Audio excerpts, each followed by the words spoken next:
Welcome to the University of Michigan Dentistry Podcast Series, promoting oral health care worldwide.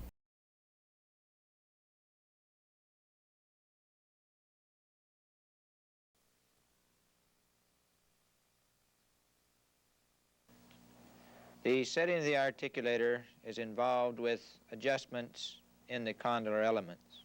We have two condylar elements, one on each side of the articulator, that needs to be adjusted. Within the condylar element, we have adjustments that need to be made. We are concerned with the adjustment of three different walls in the condylar element. Here we have the superior wall that can be adjusted both from an anterior-posterior inclination and a sideward tilting. We have the medial wall that can be moved laterally, or the angle of the medial wall can be changed. And we have the posterior wall, which can be changed to give a different angle on the posterior wall. When the pantagraph is transferred over to the articulator, we can then use different tracings on different tracing tables to set the three different walls. Here we have the tracing tables. We have the two posterior tracing tables, the vertical and the horizontal table, and then we have the anterior tracing table, and we have one of these on each side of the patient's head. When we go to set the articulator, we do not use all of the tracings on all of the tables. For example, this is our working tail. This is our working tail on the horizontal table. We will use that because that's a movement. This is our orbiting path on our horizontal table, and we will use this because it's a border movement. The protrusive movement here is within the border, and it is not considered a border movement, so we don't use that in setting the articulator. Here is our working tail on our vertical table, and we use that to set the articulator. We have our protrusive condylar movement, and we use that. We have our orbiting path on the vertical table, and we use this in setting the articulator. Now on the anterior table, we have our working movement, and we will use this to set the articulator, and we have our orbiting movement, and this we will use to check the settings. The protrusive movement on the anterior table occurs within the tracing and is not a border movement, and we will not use that to set the articulator. Now in setting the articulator, we have a series of screw adjustments, and these are arranged very nicely. We have our first screw, which is screw number 1, and this is underneath the articulator, and this is used to set the condylar inclination. And then as we come across the top of the articulator,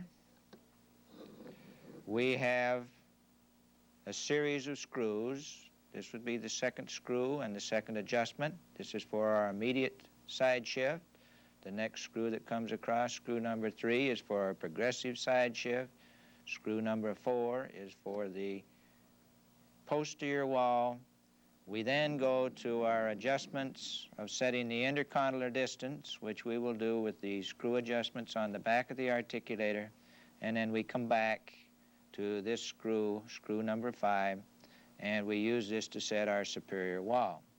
So following a logical sequence of the screws, we can go ahead and make the necessary adjustments on the articulator. The first adjustment we make is for the condylar inclination, and we use screw number 1.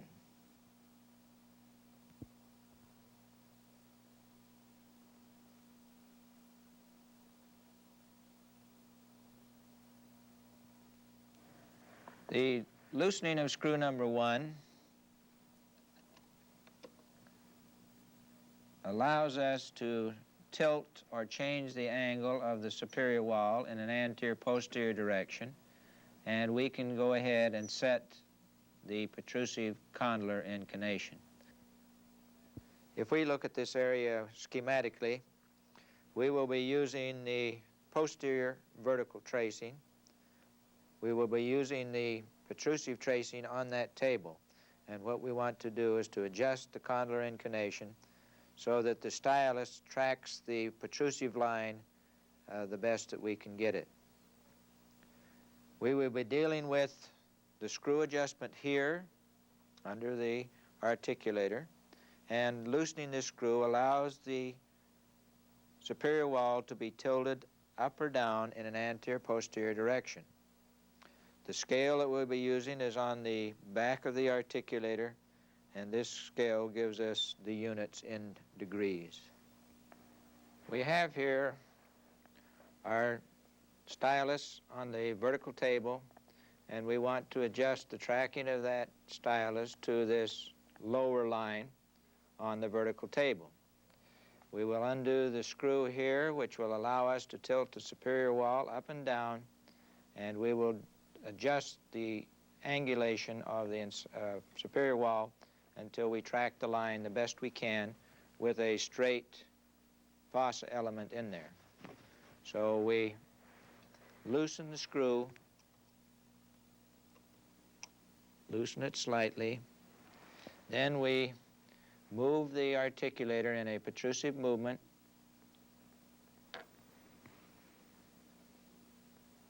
and we change the angulation of the superior wall up and down until we track that line.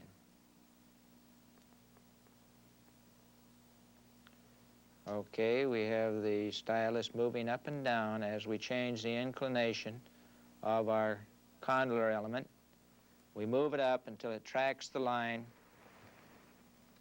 We tighten the screw, and we have the adjustment for the posterior condylar inclination. Okay, we turn it around to the opposite side now. We have here the table and the stylus and the tracing. We loosen our screw, move the articulator in a protrusive movement, and we raise and lower the angle of the condylar element up and down until we have the stylus resting on the line.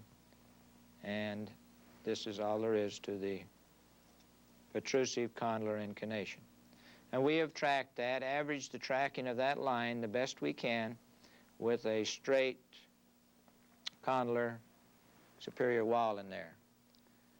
We can track the exact curvature if we have a different insert for the superior wall. Using this drawing, we can show the effect of a straight condylar path on the articulator as it relates to the curved condylar path in the patient's head. The pointer is pointing to centric relation. To the left of that is our working tail. This is the tracing off of the vertical table, only it's upside down. The curved condylar path represents the path of movement that the condyle would take in the patient's head. As we said in our settings, we can set the condylar inclination on the articulator, which is represented by the straight paths. We can set this to various points on the line and wind up with various condylar inclinations. So if we use the 35-degree condylar inclination in the mouth, we design cusps to clear out in protrusive movement at that 35 degrees. We place the restoration back in the mouth and it moves along the curved path.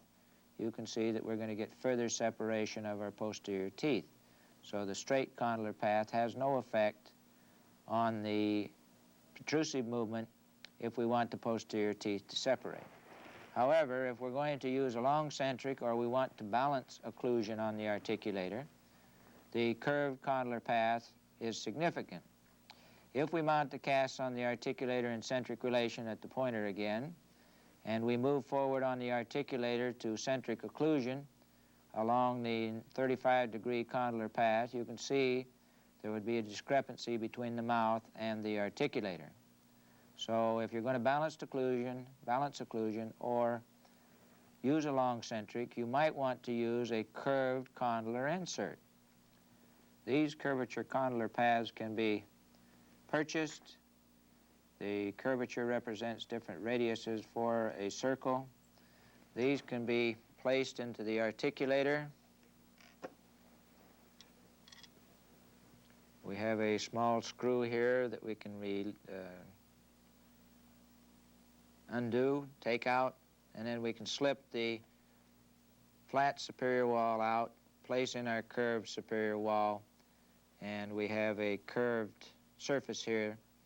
Using this surface and the condylar inclination, we can go ahead and track the exact curvature of the protrusive movement. If need to, we can put a piece of carbon paper in there, grind away part of this, flatten this curvature so that we can more nearly track that curved path. But we only need the insert if we're going to use balanced occlusion or we're going to use a long centric wax-up. If we're going to use the point centric wax-up, then we do not need to have a curved condylar path. So now we can go ahead and set our protrusive condylar inclination on our articulator.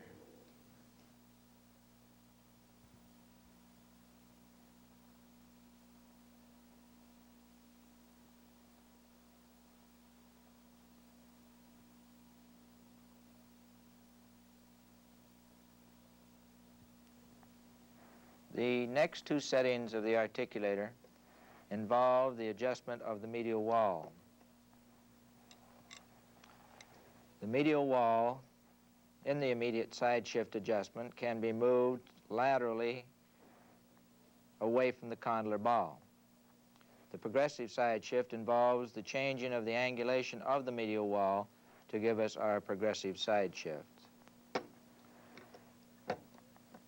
For the immediate side shift, the screw adjustment for the immediate side shift is the first screw as we come across the top of the articulator. This is the scale we use, and this is in tenths of a millimeter. The vernier scale, as you see here, is in tenths of millimeters. If we loosen the screw, it allows us to move the medial wall, as you can see under here, the medial wall. It allows us to move the medial wall in a straight lateral direction, as you see here. Move it away from the condylar ball. If we move the medial wall away from the condylar ball, it allows the back of the articulator to move in a straight lateral direction, as you see here. And this is what is called the immediate side shift. Now, when you have the immediate side shift in there, you need something for finding centric again, because as you can see, the articulator moving laterally, you don't know where centric is, so we need our centric latch. When the centric latch is closed, this gives us our centric again, even though we have the immediate side shift adjustment in the articulator. If we go to the graphic, we can show the table that we use is the horizontal table, the tracing on the horizontal table, and we use the first part of the orbiting path on the horizontal table. The immediate side shift, we adjust the movement of the stylus from this position out to this position. We do that by loosening the screw on the top of the articulator, and the scale we use is recorded here. As we said, the vernier scale is in tenths of millimeter. Each line on the vernier scale is 2/10 of a millimeter. The progressive side shift changes the angulation of the medial wall.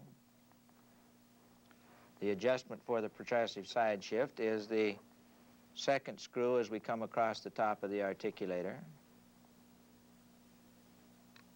If we loosen this screw, it allows us to change the angulation of the medial wall.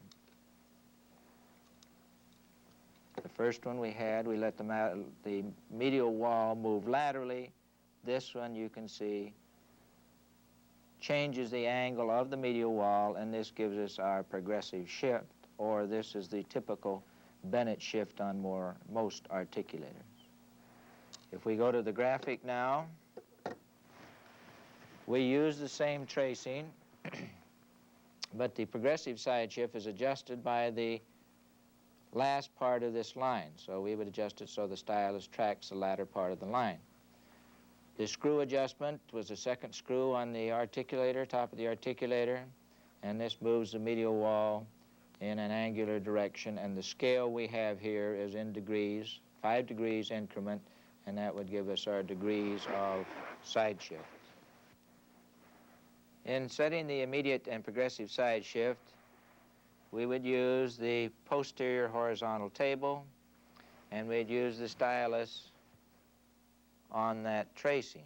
You can attach the rubber bands to bring the stylus down on the table.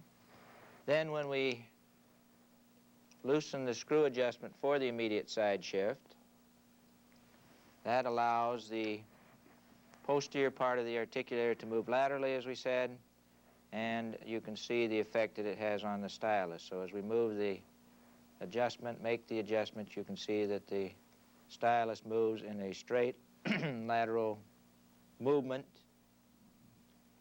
And what we want to do is to adjust that stylus to where it meets the line coming from the progressive side shift.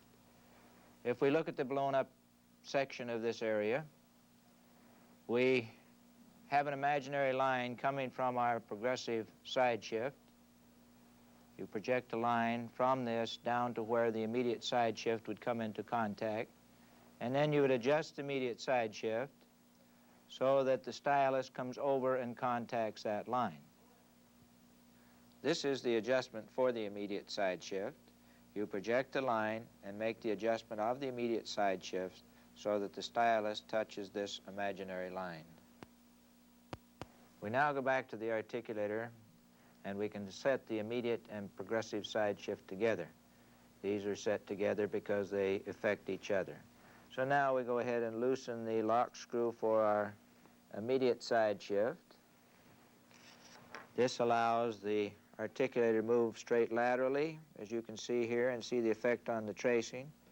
We estimate the amount of immediate side shift by projecting the line down from our progressive side shift line, and we tighten the screw. We then make the rest of the lateral movement, and you can see here we're tracking inside of the line. So we need to put some immediate side shift in there. We go ahead and we loosen the immediate side shift screw, and this allows us to change the angulation of the medial wall, and you can see the effect that that has on the stylus. So we move it, the adjustment, until the stylus is on the line. We can then go ahead and set that adjustment, tighten the adjustment, and then we make several trial runs to see if we want to change either the immediate or the progressive side shift.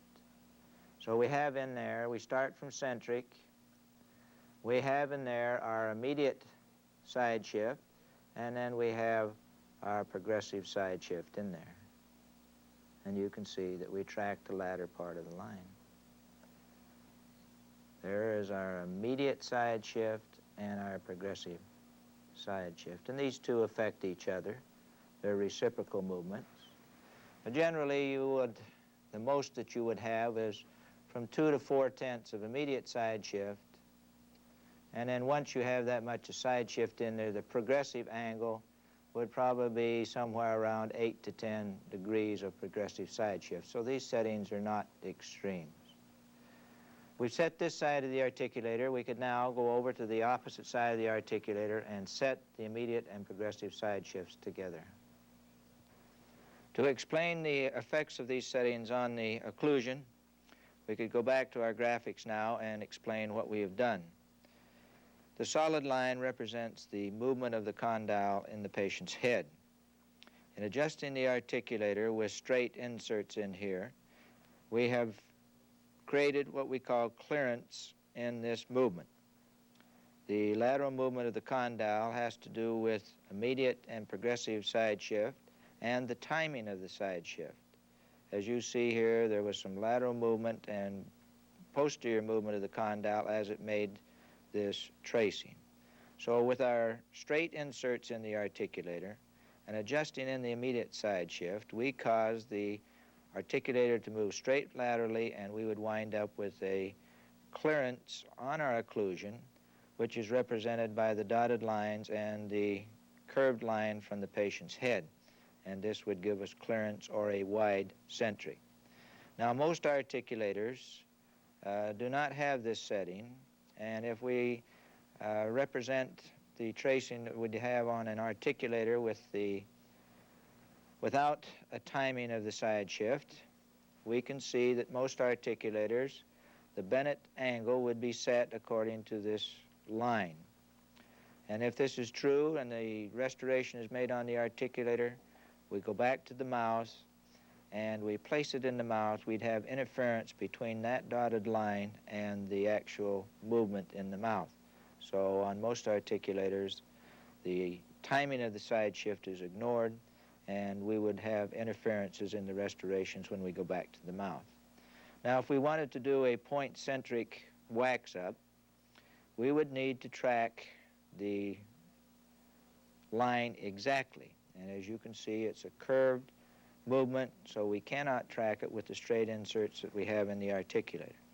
We can get our inserts from the manufacturer. Here we have a curved medial wall insert. This can either be a straight distributed or an early timing of our side shift. And this represents the curvature that we have on our tracing on the horizontal table. This almost fits the exact curvature of that path we have in the articulator. So we can get inserts that will permit us to track these lines exactly. Now, to put the insert into the articulator, you would loosen this one screw, remove this screw, remove the straight insert, and we would slip in there our curved medial wall insert. And this would be necessary. We'd need to track this line exactly if we're going to do a point-centric wax-up. So we can, if we want, create clearance in our movements. If we use a straight insert, or if we want to track the line exactly, we'd have to use a curved medial wall insert. We can now go ahead and make the necessary adjustments on your articulator.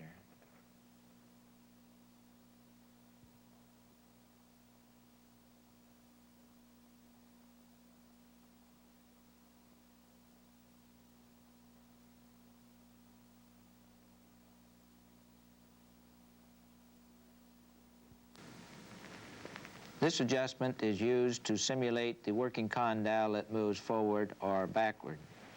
The adjustment we make for this is on the posterior wall.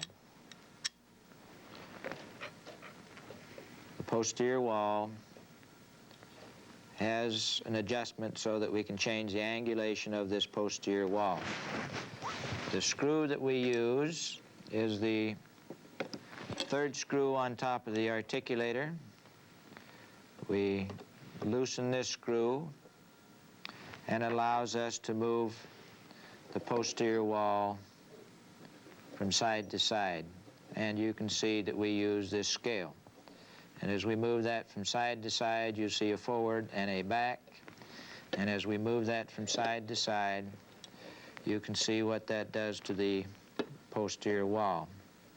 It changes the angulation of the posterior wall so we can simulate a working condyle that would move laterally and forward or laterally and back. Now, if we look at our schematic diagram, we will be using the posterior horizontal table. We'll be using the working tail of this recording, and we'll adjust the posterior wall so that the stylus tracks this line the best that we can. The screw adjustment was this screw on the top of the articulator, and the scale is this scale on the articulator, and if we loosen the screw, we can change the angle of the posterior wall, and we have a medial and a lateral scale, or a forward and a backward scale. The scale is in 5-degree increments and records up to 25 degrees of posterior wall change. Here is our posterior horizontal table. The tracing wheel we use is the working tail on this tracing. The adjustment on the articulator is this screw adjustment. When we loosen this, we will be able to turn the posterior wall. And if you look in here, you can see that posterior wall turning against that condylar ball. So now we will go and look at the stylus, the way that it tracks to the line. Here is the line that we want to use, the working tail here. You can see that, the working tail. And we want to see how this stylus, vertical stylus here, tracks in relationship to that tracing. So we can attach the rubber band here, and then we move the articulator to the extreme end of the tracing and hold the articulator in that position and move the adjustment. Now you can see here that it has very, very little effect on that stylus in relationship to the tracking of the line, because there is no immediate side shift in this side. So the effect here is very, very minimal because we have no side shift. If you find that it is not effective, be sure to put the setting back to 0.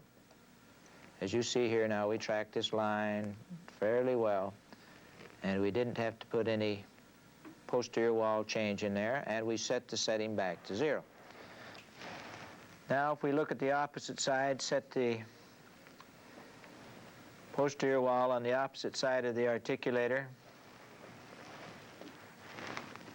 We have here our horizontal table and our tracing, our working tail on the horizontal table. And here you see the working tail, and the characteristics of this one is a little bit different. You'll see a lateral movement and then an angular movement towards the front. And that shows that we have some immediate movement or immediate side shift movement in this tracing, which was different from the opposite side. And we have some immediate side shift set in there from the opposite side. So we will attach our elastics, undo the centric latch, and observe the way the stylus tracks that line. So the first part of it now, you see, is a reflection of the immediate side shift on the opposite side. So we move directly laterally and then back. And as you can see here, we are not tracking the line. The table has to come forward in order for the stylus to track the line. So you could estimate from that that the working condyle will move forward, laterally and forward in making that movement.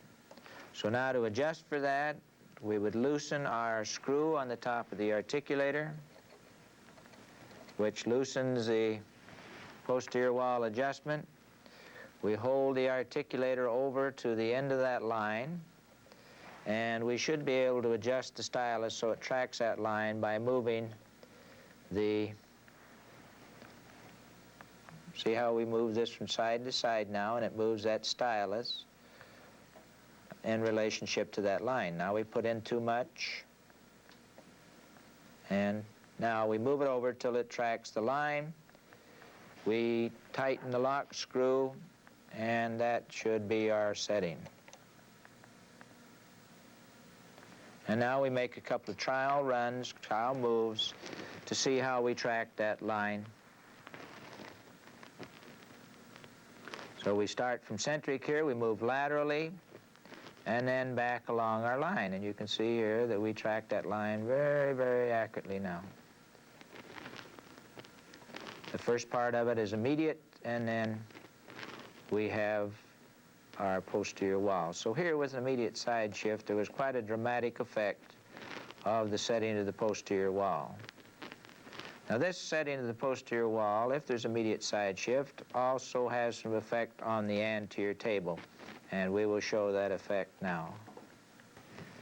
If we look at the anterior table now, we can see the effect of the posterior setting, or the posterior wall setting, on the anterior table. If we go ahead now, put the stylus against the table and attach our elastics,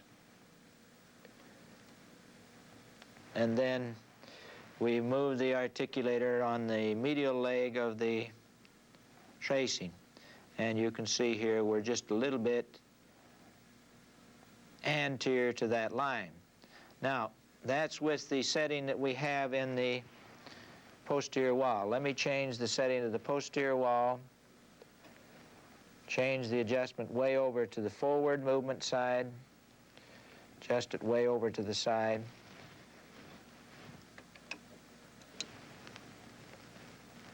And now let's take a look at the way we are tracking that medial leg. Remember, we were anterior to it before,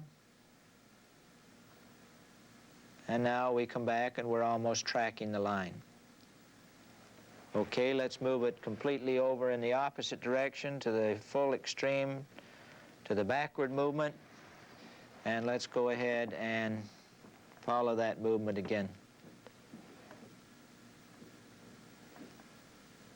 And look how much further forward we come from that tracing. So you can see that the setting of the posterior wall can affect the tracing or anterior tracing, and this is why we set the posterior wall before we adjust the intercondylar distance. Now, sometimes you can use the posterior wall to help compensate for some movement that you need, or the change in tracking of the anterior table. So you don't always have to adjust the intercondylar distance. You might be able to adjust the posterior wall to make it track that line a little bit better. Now let's move it back to the opposite extreme, and you can see now that we are tracking the line just by changing the setting of the posterior wall. So the posterior wall adjustment has an effect on the anterior tracing. To further explain the effect of the immediate side shift on the posterior wall adjustment, let's take a look at the posterior wall in relationship to the condylar ball. The articulator is designed so that we can move the posterior wall from side to side and not change the centric position of the condyle. This is designed so that we can do this. Now, if we have no immediate side shift in there, you can see that the posterior wall would be non-effective. It would be non-effective until we move clear out to the lateral movement, and you can see we free up against the medial wall, and then it might have a little bit of effect. You can see here, notice that the articulator is going forward and back now a little bit as we move the superior wall, or posterior wall, from side to side. So it has no effect right at centric if there is no immediate side shift, but when we move out in the lateral movement, it could have some effect, but not very much. Now let's see what happens when we put some immediate side shift in on the opposite side. I'll put in about 1 millimeter of immediate side shift on the opposite side, and now we will take a look at the effect of that same movement.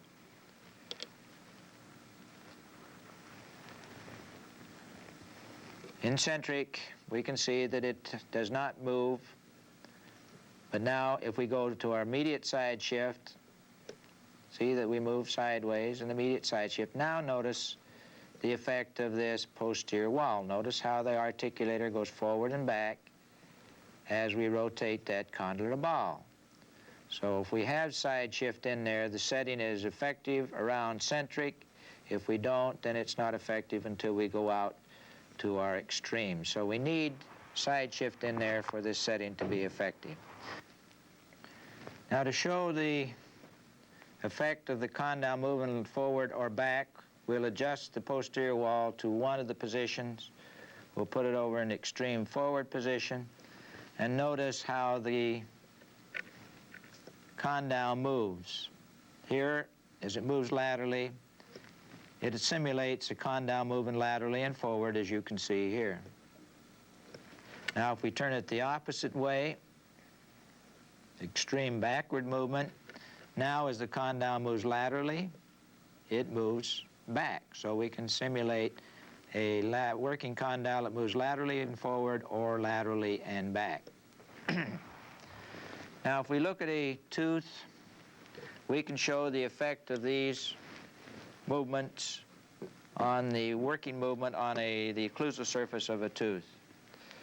We have here a mandibular molar, this being the mesial.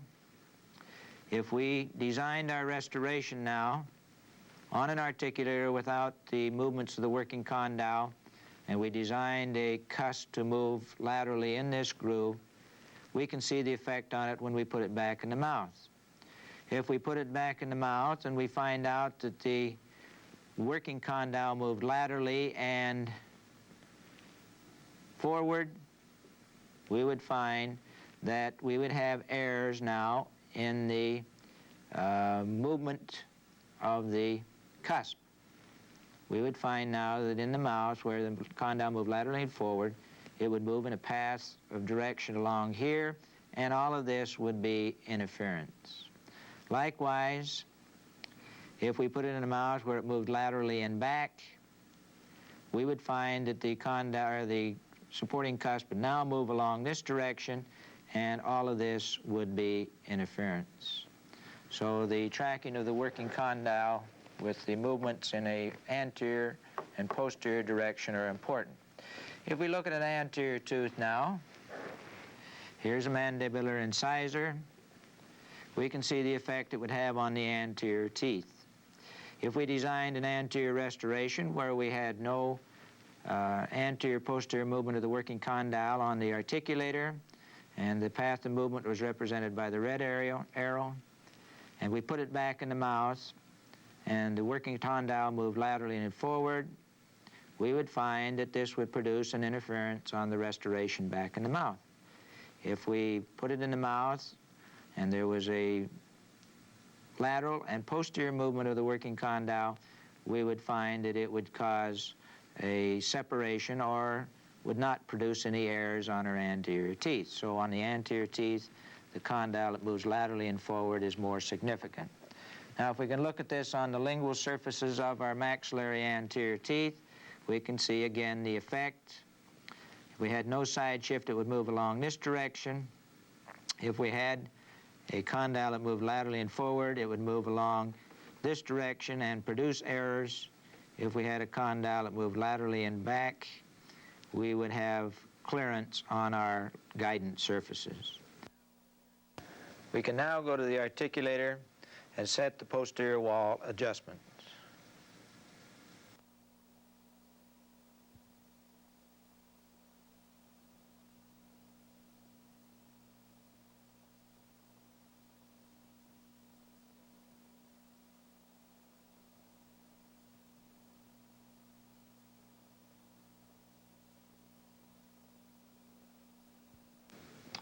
The adjustment of the intercondylar distance involves the movement of the condyle on the mandibular member of the articulator.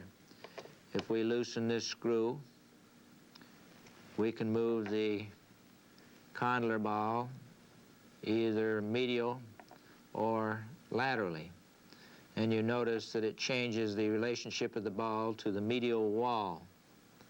So if we move the condyle ball laterally, we would have to move the maxillary member of the fossa, or the medial wall. We'd have to move the medial wall laterally an equal amount. So we would have to loosen the screws under the articulator, the screws under the articulator here. If we loosen those, we can move this fossa element in and out. So the easy way to adjust the intercondylar distance is to move the mandibular condylar ball where you need it, 2 or 3 millimeters, and then slide the fossa wall out to meet that condylar ball. This is the easy way to do that. If you'll notice the scale on the articulator here, the scale, that's in millimeters. And if you remember, the scale for the immediate side shifts in tenths of millimeters.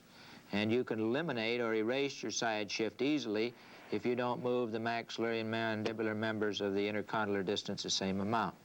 So the easy way to do this when you're adjusting for the intercondylar distance is, if you've got to move this, set your immediate side shift to 0, move the medial wall or the condyle ball medially or laterally and set your superior wall and the medial wall to contact it, and then put in your immediate side shift, because you will erase it if you don't. So once we move this out, we make sure that there's no side shift, then we would tighten these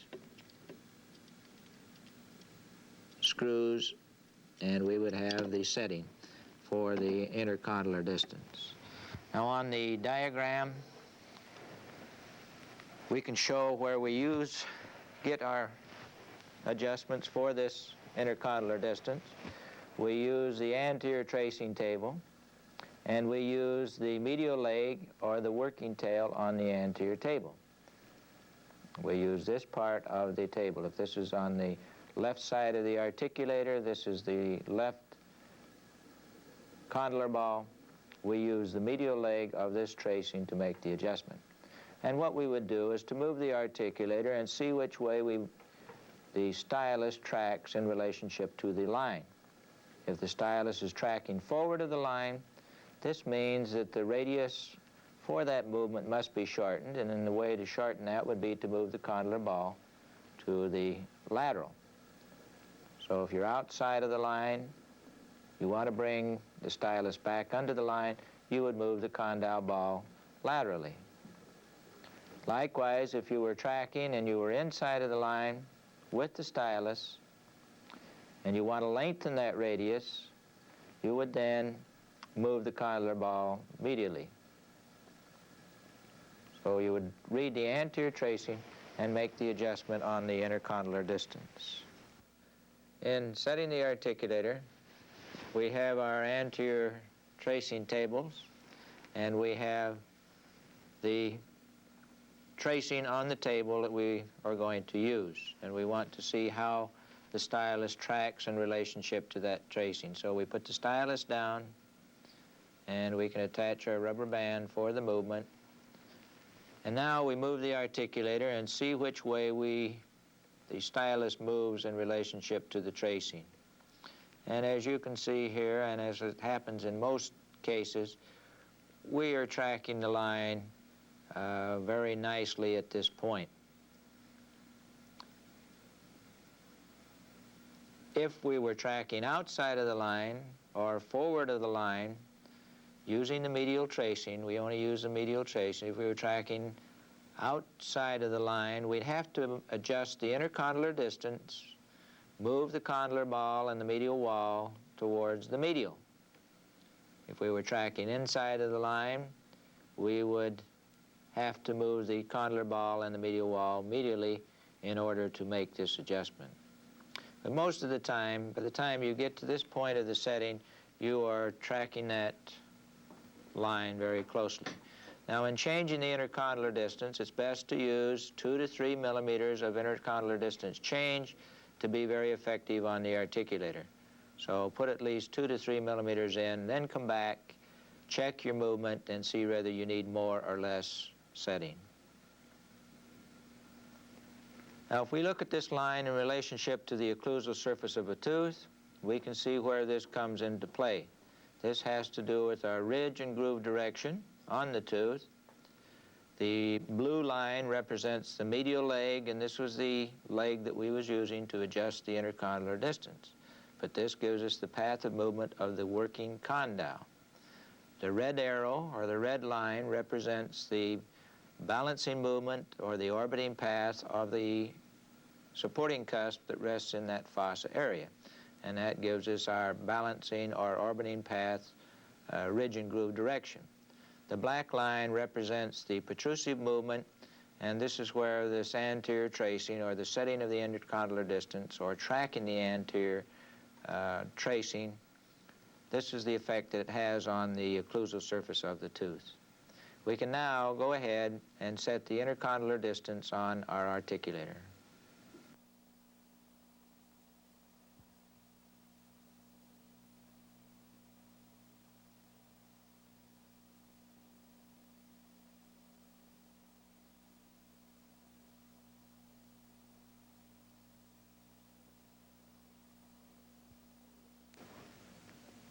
In the adjustment of the superior wall, or for a condyle that goes laterally up or laterally and down, we work with the 5th screw as we come across the top of the articulator. The screw on the back of the fossa element, the lock screw we undo. The scale that we use is the scale here, and we have a medial and a lateral scale, or an up and a down scale. And when we loosen that screw, that allows us to change the angle of the superior wall in a medial lateral direction as we move medially and laterally to simulate a condyle that moves laterally up or laterally and down. Now if we go to our schematic drawings, again, the tracing that we use is the tracing on the posterior vertical table.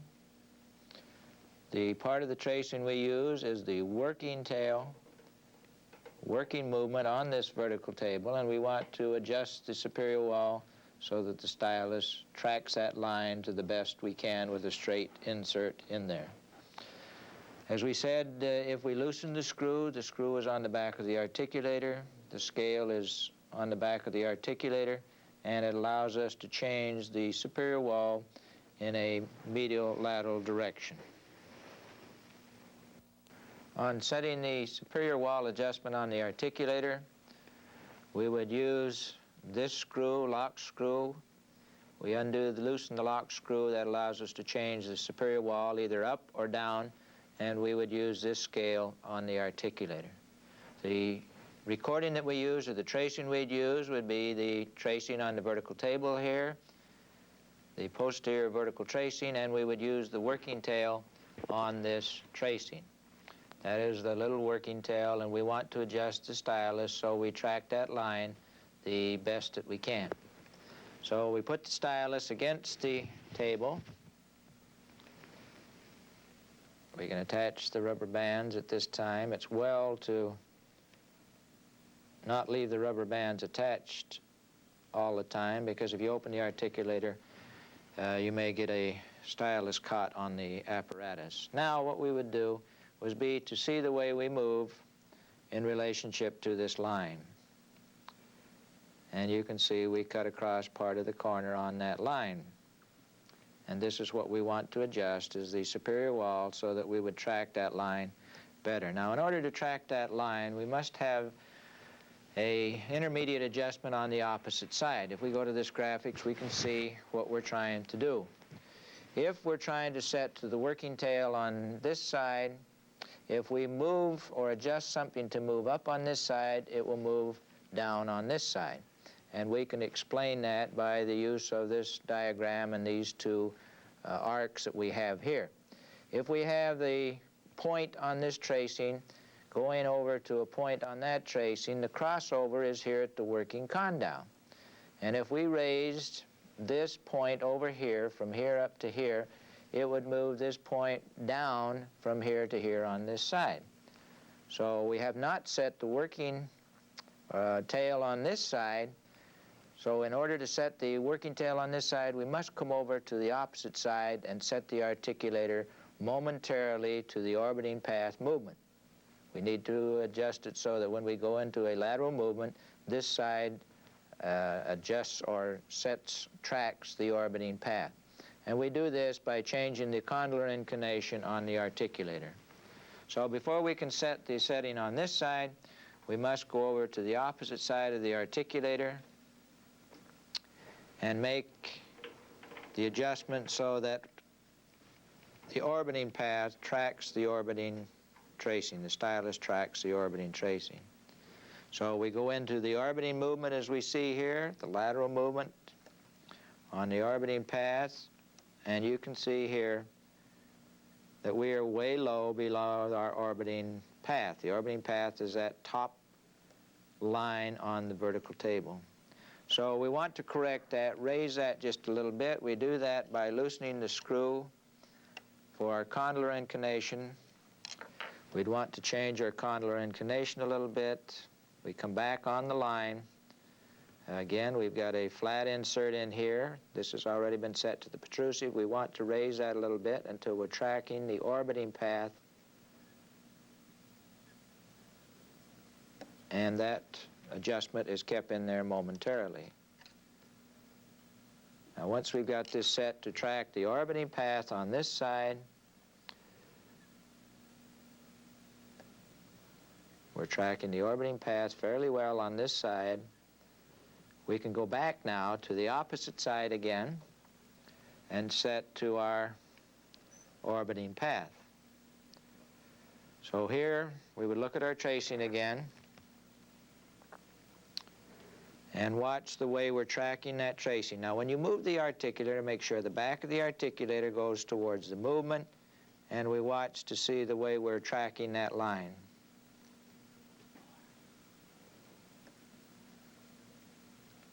Notice the movement we have here. Now what we want to do is to make the adjustment on the superior wall so that we track the line. As you notice here, as we come out, it looks like we're a little bit below the line. So we would loosen the lock screw on the articulator for the, here's the lock screw for the superior wall, and we'd want to change the superior wall either up or down and see whether we're tracking that line. Okay, we can go back, make our lateral movement, and see the effect that this has on the tracing. Now, as we change the superior wall up and down, you notice what it does to the stylus in that line. See, it goes up and down as we change the superior wall. So holding that out to somewhere near the end of the line, we move the superior wall until the stylus tracks the line. We tighten that screw, and that's our setting.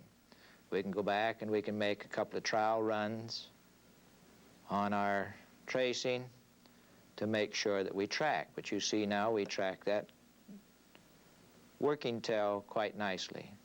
Again, the setting of this is not too effective, as you can see, until we have some immediate side shift in there. But you can see with the immediate side shift and with the changing of the superior wall, we can track that line quite accurately.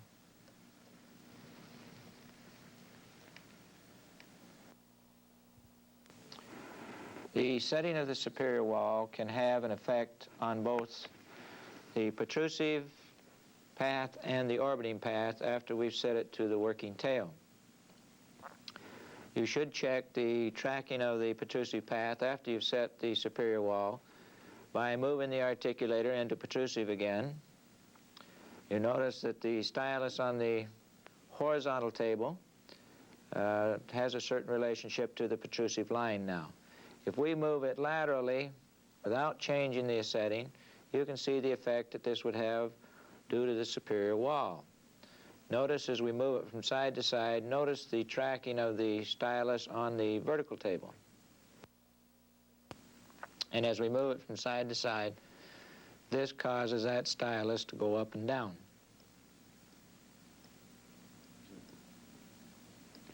So you may have to change the setting of the protrusive path after you've set the superior wall so that it now tracks. Now the only time that the protrusive path will track is when you're on all 6 lines, protrusive lines on all 6 tables.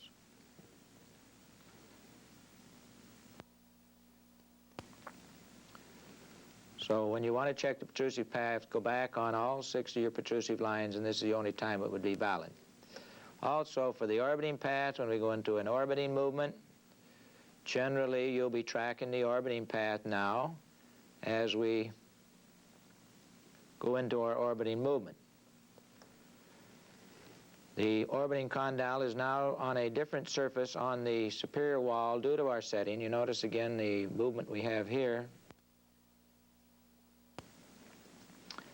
so that the orbiting path will now track after we've set the superior wall. So the setting of the superior wall can affect the orbiting and the protrusive path. Once this is set, this is the final setting on the articulator, we can go through the various movements, the working, the balancing and protrusive, and see how we're tracking each one of these lines. So once you've got the settings made, move the articulator on the border movements, go through all of the movements, and observe the way you track the lines. You may have to go back and make slight modifications in the adjustment of these lines so that we're tracking all of the lines now with this final adjustment. So after you've made this adjustment, the working tail on this side, you would go over to the opposite side and set the working tail, adjust the condyle that goes laterally up or laterally and down. To further show the effect of the superior wall, we can go back to the articulator again and notice the movement of the articulator as we go into a orbiting movement. You notice that the condyle moves in a certain relationship on that fossa area, and when we go into a protrusive, it moves in a certain relationship to that superior wall. We can go out in a protrusive movement, and if there's a side shift in there, that condylar ball will move on that superior wall. If we put a tilt to superior wall, you can see that we can duplicate the movements of the working condyle now. It goes laterally, and the upper member of the articulator drops down, and this would simulate the movement of a working condyle moving laterally and up.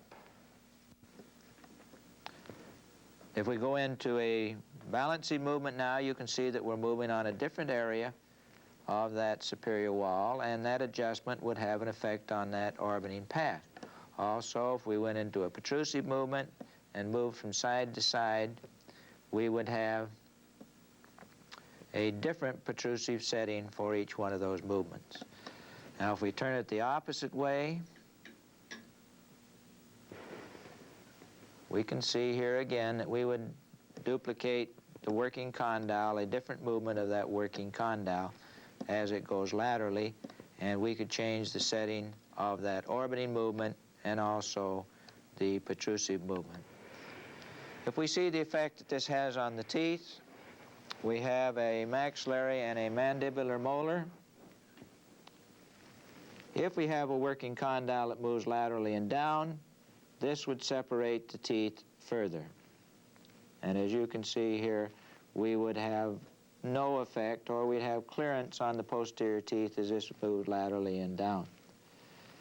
If we have a working condyle that moves laterally and up, you can see that we could have an air interference potential if we did not have this on the articulator. So a working condyle that goes laterally and up has more effect than a working condyle that goes laterally and down. Now, if we look at this on some anterior teeth, we have here a maxillary anterior tooth, the guidance surface, and we have a mandibular anterior tooth that comes in contact with this guidance surface. If we have a working condyle that moves laterally and down, you can see that this would separate our teeth further. However, if we had a working condyle that moved laterally and up, this could cause potential interferences on the anterior teeth. We can now go ahead and set the superior wall on our articulator. You've been listening to a presentation from the University of Michigan School of Dentistry, which is dedicated to supporting open learning and open educational resources. This recording is licensed under the Creative Commons. It may be reused and redistributed for nonprofit use. Please attribute materials to the University of Michigan School of Dentistry and redistribute under this same license. For more information on how this and other University of Michigan School of Dentistry recordings may be used, visit www.dent.umich.edu/license.